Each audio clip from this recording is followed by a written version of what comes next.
포스코의 2024 그것이 알고 싶다.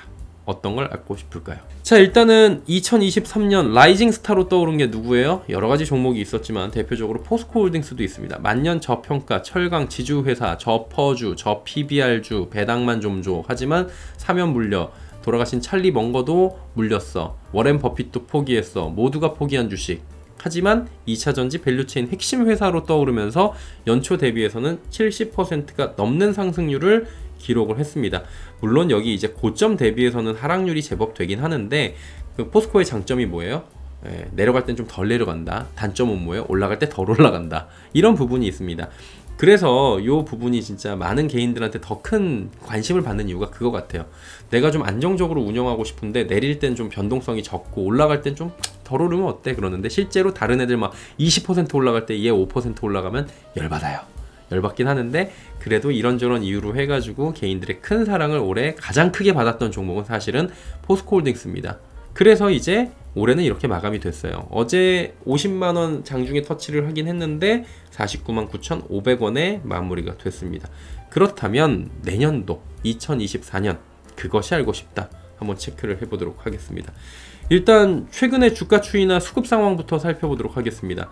주가 추이를 보면은 연초 대비해서는 사실 여기서 이렇게 올라갈 때는 뭐 모두가 신났었죠. 포스코가 이런 날이 있어요. 뭐 우리 포스코가 달라졌어요. 특히 이거 보세요.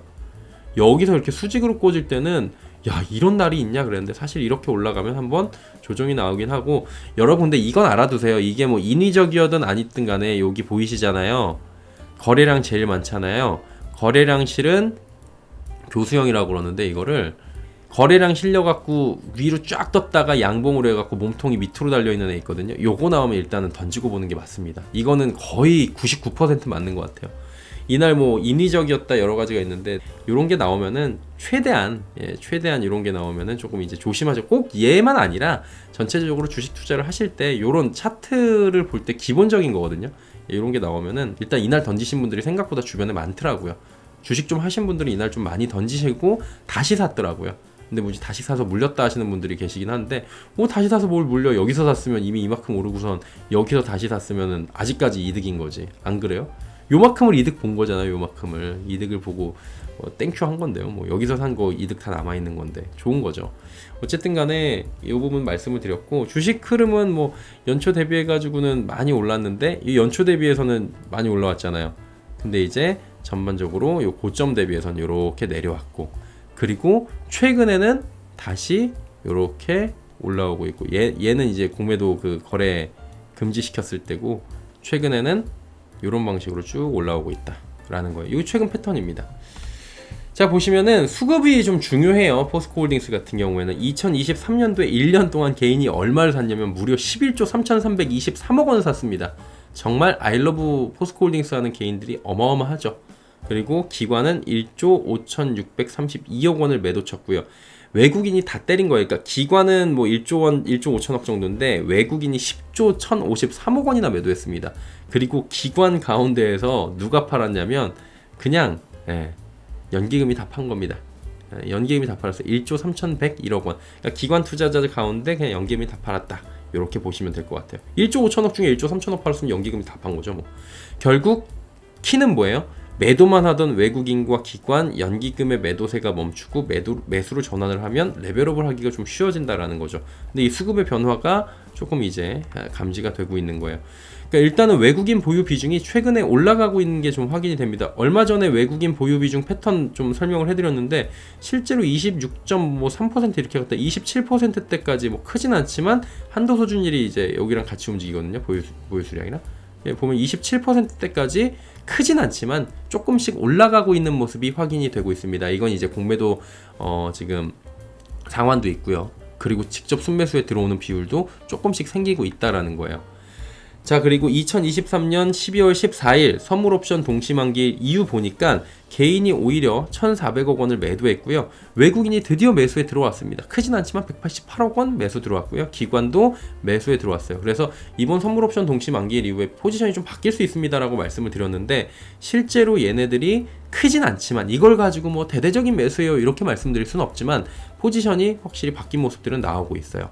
그리고 과거 데이터를 기반으로 해가지고 이 포스코홀딩스라는 종목에 외국인들이 매도한 뒤에 다시 매수하기까지 걸리는 시기를 평균해 봤더니 25개월에서 45개월 사이가 나옵니다. 지금은 32개월째 외국인 지금 지분이 하락하고 있는 상황이거든요. 그럼 과거 데이터를 기반으로 볼 때 25개월에서 45개월 사이에 외국인이 팔았다가 다시 돌아오는 시기다 라고 한다면 32개월이면은 그 매도했다가 매수하려는 이제 시간에 근접하고 있다라고 합리적으로 추론할 수 있다라고 과거 데이터를 통해서 말씀을 드린 바가 있었습니다. 지금 그리고 최근에 크진 않지만 조금씩 물량이 들어오고 있다. 짧은 기간이다 보니까 단정 지을 수는 없어요. 근데 최근 12월 중순 이후에 외국인 매수 전환했고, 그렇다면 외국인의 매수세가 내년에도 이어지는지 좀 확인을 해봐야 되고, 연기금이 연말 지난 뒤에 어떻게 움직이는지 보면서 주가 추이를 바라볼 수 있을 것 같은데, 결국에는 이제 외국인 기관 매수세가 유입될 만한 이슈가 있는지 그걸 확인해보는 작업이 필요할 것 같아요. 자, 그러면 최근에 둘러싼 이슈는 뭐예요? 세 가지입니다. 회장선임 이슈, 그리고 희귀가스 국산화, 리튬 관련 이슈입니다. 자, 첫 번째 회장선임부터 살펴보도록 할게요. 일단은 최정호 회장의 3연임이 지금 시장의 관심사이기도 하고요. 내 외부 인사들이 거론이 되고 있기도 합니다. 포스코 그룹 내부에서는 김학동 부회장 계속 얘기 나와요. 정탁 부회장 얘기 나오고 있고, 정기섭 사장 얘기 나오고 있고요. 그리고 지금 황은현 원장, 그리고 조청명 사장 뭐 이렇게 얘기 나오고 있습니다. 외부에서는 권영수 전 부회장이 본인은 아니라고 하지만 지금 후보군으로 분류가 되고 있습니다. 최정호 회장은 아마도 거취 표명은 없을 것 같고요. 연임에 도전을 하지 않을까라는 부분에 대한 이야기들이 나오고 있어요. 최 회장이 후보군에 들어가는 것이 당연하다 뭐 이런 얘기들이 나오고 있고요. 후추위에서 지금 후보추천위원회에서 그 사회이사들 구성부터 해갖고 전반적으로 봤을 때 셀프 연임이 되는 건 아니지만 정관을 변경을 했지만, 그럼에도 불구하고 최소한 아무래도 숏리스트 공개 때까지는 이제 밝혀지겠지만 첫 번째 후보군에는 당연히 들어가지 않을까라고 보는 거고요. 주식을 최근에 매수를 하고 또 이제 적극적으로 행보를 하고 있기 때문에 예상을 뒤엎고 최정호 회장이 3연임에 도전하는 거 아니냐 이런 얘기들도 나오고 있습니다. 후추위는 톱털렌트 프로그램이란 걸 가동을 시켜가지고 여러 가지를 확인을 하고요. 그리고 기대하는 바는 이번 회장이 선출이 되면 외풍을 차단할 수 있을 것이다 라는 얘기들도 나오고 있습니다.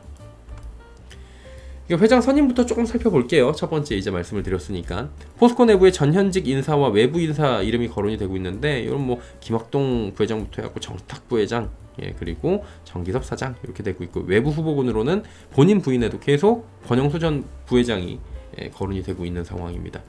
근데 이게 좀 변수가 생길 것 같아요. 왜냐면은 김대기 비서실장이 전 비서실장이 됐습니다. 전격 사의를 하고 지금 이제 물러났죠. 그 전까지는 이제 김대기 전 비서실장하고 경기고 서울대 동기동창으로 알려져 있어갖고 청와대하고도 좀 조율이 될 수 있다. 정부하고도 좀 조율이 잘 될 수 있겠다라고 해가지고 그런 기대감이 있었는데, 일단은 김대기 전 비서실장이 사임을 하면서 이 부분도 좀 약간의 변수로 작용할 수 있다는 이야기도 나와요. 일각에서는. 근데 그거 뭐 지켜봐야 되겠죠, 이런 부분들은.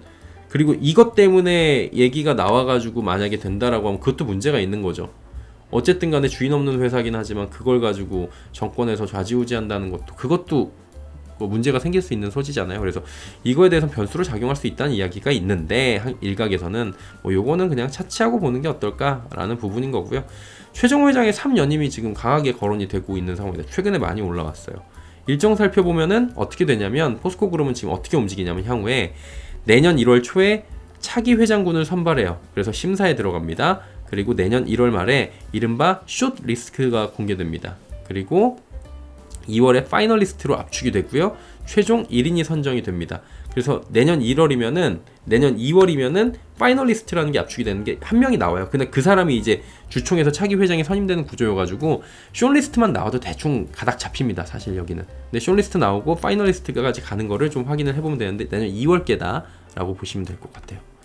그리고 후추위가 제시한 후보 자격 역량이 있는 건데, 뭐 전문성, 역량, 리더십 뭐 이런 거 5가지예요. 그래서 미래 가치를 좀 제시하는지 뭐 이런 거를 검증한다 그러는데, 이번 회장 선임으로 외풍에서 좀 자유로워질 수 있다라는 거를 기대를 하고 있는 거고요. 다만 후보자 발굴부터 최종 후보자 확정 직전까지 이 과정을 비공개로 진행하는 선임 과정은 물론이고, 이를 집행하는 사회이사 7명이 있는데 전원이 현직 회장 재임 기간에 새로 선임됐거나 재임된 사람들이거나 뭐 그러기 때문에 짬짬이 논란이 좀 나옵니다. 사회이사 전원을 새로 구성을 해야 됐던 게 어디예요? KT가 있습니다.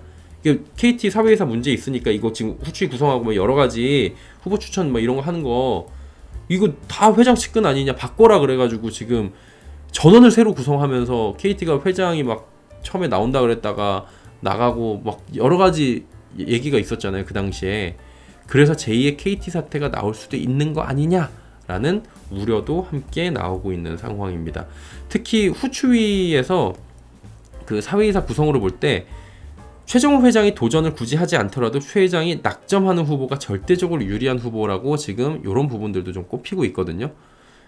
포스코도 똑같은 소유분산 기업인 KT처럼 현재의 사회이사들이 모두 사퇴하고 새로운 사회이사들을 구성해야 공정한 게임이 될 거라는 지적도 벌써부터 나오고 있어요. 그러다 보니까 이게 현실화될 경우에는 혼란이 야기될 수가 있다는 겁니다. 일정이 약간 차질이 생길 수가 있는 거고요. 여러 가지 얘기가 나올 수 있는 거고, 최종호 회장이 만약에 재연임이 되려고 했는데 또 안 되고 그러면 또 이제 여러 가지 불확실성이 단기적으로 나올 수 있는 부분이 있는 건데, 요건 이제 시간이 지나면서 1월에 숏리스트 나오고 2월에 이제 파이널리스트 나오고 3월에 이제 정기 주총에서 21일 날 되는 건데, 요 일정을 좀 보시면서 확인을 하시면 될 것 같고요. 자, 1번 이슈를 말씀드렸고, 최근에 있던 회장 선임 이슈 말씀드렸고, 다음 요소는 2번입니다. 희귀가스인데, 이거 중국하고 이제 고순도 희귀가스 생산을 합작 계약을 체결을 한 건데, 일각에선 야, 지금 상황이 어딘데 중국이라 하니 그러는데, 지분을 보세요. 포스코홀딩스가 75.1, 그 다음에 중타이가 24.9. 이거 뭘 의미하는지 이제 우리 거 보시는 분들은 아시죠? 미국이 중국이랑 거래할 때는 존트벤처 비율 25% 넘기면 안 된다 그랬잖아요. 중국한테 딱 맞춘 겁니다. 75.1 대 24.9 딱 맞춘 거죠. 그래서 이 반도체나 디스플레이, 인공위성의 첨단 산업에 사용되는 고순도 희귀가스를 지금 여기서 이제 만들 수 있게 되는 거고요. 중국에서만 이게 대량으로 만들어가지고 우리나라가 이제 수입을 하는, 전량 수입에 의존을 하고 있었던 거예요. 전량 수입에 의존을 하고 있었던 이런 희귀가스들을 만들 수 있다라는 부분들이 지금 이야기가 나오면서, 아무래도 전반적으로 봤을 때는 이런 부분이 이제 기업의 캐파를 확장하고 신사업이 들어가고 그러는데 굉장히 큰 도움을 주지 않을까라고 지금 이야기가 나오고 있는 상황인 거고요. 최종호 회장이 여기 이제 여기 더 그루가 요 관련해가지고 단독들을 굉장히 많이 하더라고요. 최종호 회장이 내달 아르헨티나 출장길에 오릅니다. 리튬 사업의 점검, 추가 투자도 검토한다라고 해가지고 요거 관련해서도 아르헨티나하고 협력이 더 강화된다라는 기대감도 분명히 시장에 있었던 것 같아요. 이틀 전에는. 현재 움브레모이로 또 리튬 염호를 통해서 25,000톤 규모의 염수 리튬 1단계 상하 공장을 건설 중이고요.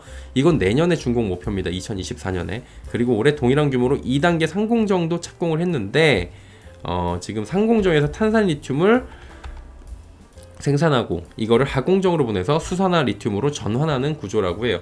그래서 최종호 회장은 아까 이제 3연임과 관련해서도 이런 행보들도 진짜 3연임 도전하는 거 아니야? 라고 얘기가 나오고 있는 거죠. 자사주도 매입을 했고, 그리고 임기가 거의 끝나가는 과정에서 보통의 회장들하고는, 그 임기 말의 회장들하고는 다른 행보인 거죠. 아르헨티나에 직접 간다라는 얘기가 나와가지고 적극적인 행보가 여전히 있다라는 얘기들이 나오고 있는 거예요. 포스코는 2028년까지 아르헨티나 염호에서 연산 리튬 10만 톤을 생산한다는 계획이고요. 여기에 이제 가가지고 플러스 알파로 아르헨티나 투자를 확대하고 현지 정부와도 활발히 교류를 하면서 이 염호가 있는 위치의 국가와 다각도로 지금 협력을 모색을 한다라는 얘기들이 나오고 있는 거예요. 그래서 지금 최근에 나왔던 세 가지 이슈는, 첫 번째 회장 선임 이슈, 두 번째 희귀가스 이슈, 그리고 리튬 이슈가 있었던 거예요. 그리고 이 중에서 가장 중요한 건 뭐겠어요? 아무래도 회장 선임도 중요하고 다 연장선상이겠지만 리튬 쪽일 확률이 높습니다. 포스코그룹 같은 경우에는 핵심 사업으로 향후 2차전지 공급망에서 비교 불가 수준의 우위를 점하고 있다라는 그 얘기가 나오잖아요. 그러다 보니까 내년에는 포스코의 리튬 매출, 리튬 사업과 관련된 소식들이 많이 전해질 것이다. 2024년도에는 그러한 소식들이 전해질 것이다. 이런 추측들이 나오고 있는 거죠. 리튬 말 나온 김에 조금만 더 짚어보면은 미국 에너지 기업 있잖아요. 에너지엑스라고.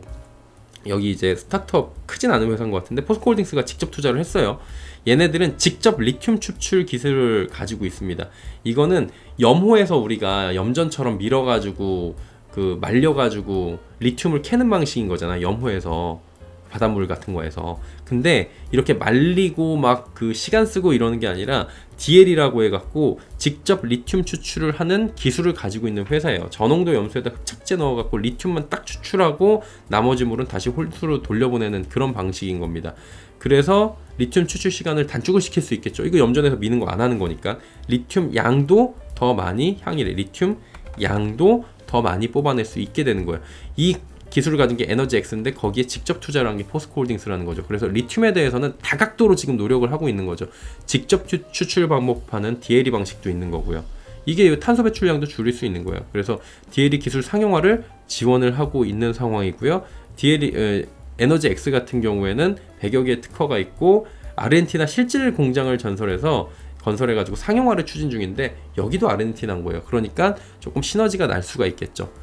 직접 리튬 추출을 하는 에너지엑스만 있는 게 아니라 점토 리튬 관련한 진달리소스라는 데가 있어요. 진달리소스 맞나? 그치? 예. 그래갖고 리튬이 가장 많이 있는 점토 리튬이 있는 곳이 맥더미 칼데라라는 건데 리튬 공급망 확보도 여기서 이미 마쳤다라는 거예요. 진달리 리소스라는 게 있는데 진달리라는 곳이 있는데 여기는 이제 프로젝트를 하는 지분 100% 가지고 있어요. 호주 회사예요.